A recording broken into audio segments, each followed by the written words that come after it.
Have you ever played an RPG or an MMO? And have you enjoyed it? Have you stuck it out throughout the game's highs and lows?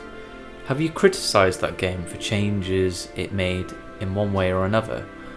Well, for me, Lord of the Rings Online was this game for me. The year was 2007 and a new up-and-coming MMO RPG was being released to the world, and it was based in Middle-earth. Well, 12-year-old me was extremely excited. I'm 30 now, best time of my life. But I can tell you, Lord of the Rings Online really went through some absolute lows. And the start of the fall in content started at the level 85 cap, or at least it was a warning. By this point, it was late 2012. The Rise of Isengard was probably the highest moment group content could ever reach for a long time until the level 105 cap. So when the Riders of Rohan was released, it was a drop in content, mounted janky combat, and a group content cluster in the wrong side of Middle-earth. But Helm's Deep was the moment it all went wrong for the game. The moment the game changed to a retail play experience. Faster animations, more damage, free trait lines. The game felt less role-playing game and more power fantasy. And Helm's Deep was such a letdown. Like I have been playing the game for years, the level 130 cap, Minas Morgul, were the highlight for me, some great storylines, and group content. But that is where I drew the line.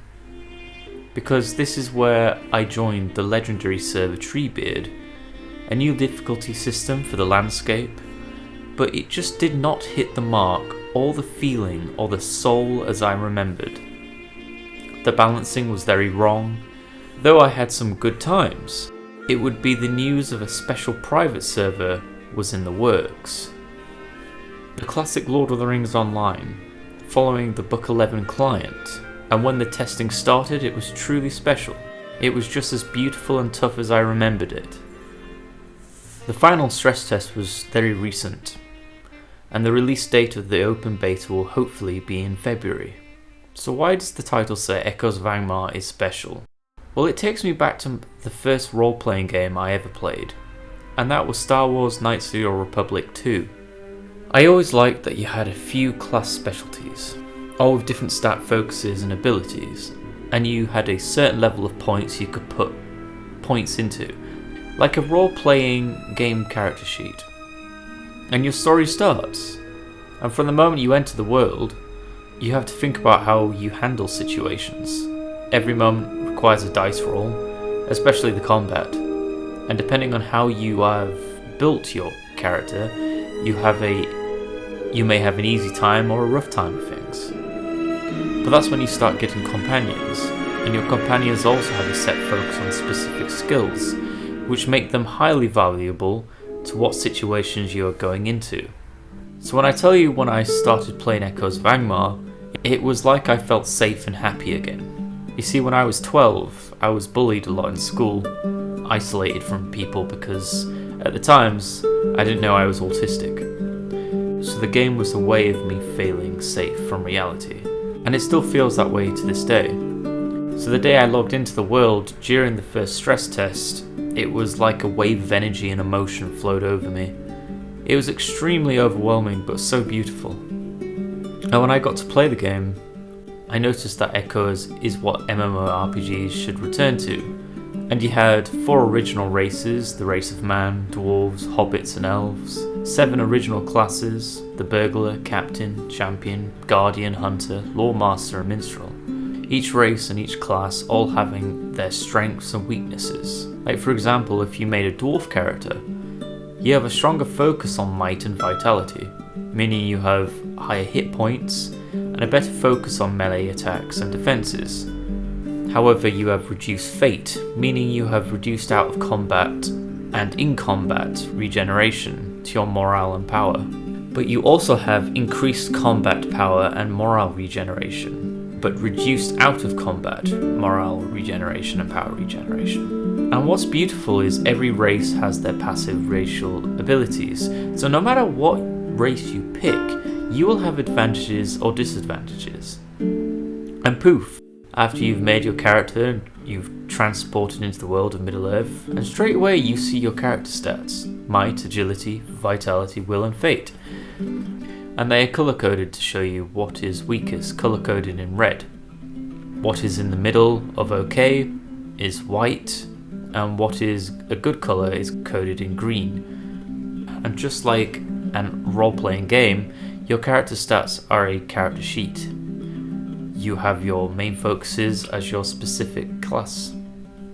As a burglar, for example, main focuses are in might for melee attack damage, but also build up of parry chance and my ability to have higher strength in resisting uncommon damage sources, while also using agility to have a higher critical rating and affects my ability to not miss my attacks, which is very important.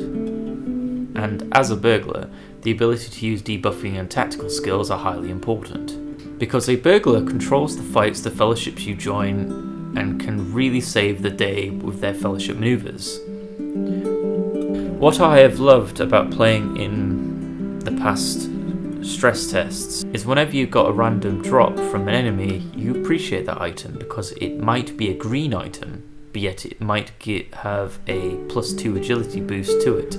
You cherish that item. Compared to retail Lotro, when you can craft the best gear even if it's uncritted, meaning every landscape or quest drop is instantly trashed.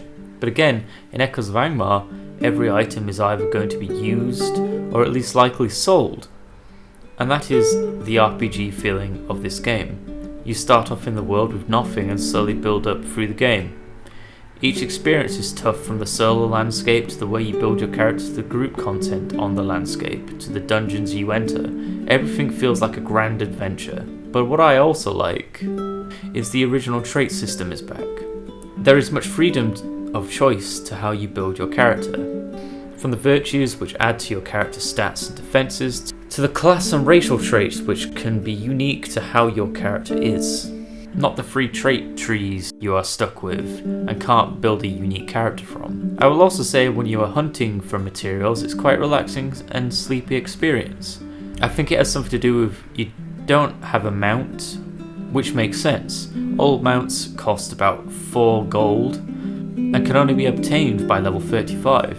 And trust me when I say the money you make on Echoes of Angmar is very low, but that makes sense. You are always in a fight, and you have to repair a lot. You are not gifted a VIP bonus, so you never have to repair. This is what an RPG should be. It teaches you to be careful and to think, to plan out every fight. Not go blindly like a berserker with no thought or care in the world, because the game will punish you for that. And the game is not a forgiving being. If you die, you are given dread, and it tears depending on where you die. And it lasts for 10 minutes. So again, with this, you have learnt a lesson. If you die in a dungeon, you can discuss what to do better. I also love the old maps and how empty they are. Like an RPG game, it encourages you to go out and explore this vast, beautiful world. And with every area you discover, the map fills in everywhere you've been. But also remember the importance of cooking food. It will help during those long fights, especially during the early stages of the game, where you burn through power. Soon Echoes of Angmar will go live, and for some of us, it will be reliving the past, and some of us, it will be the first time trying out Echoes of Angmar. I hope, like myself, you enjoy it as much as I do. Until then, I hope you have a lovely day, and hope to see you fighting the shadows of Angmar. This is the Rising Fawn. Take care and good night.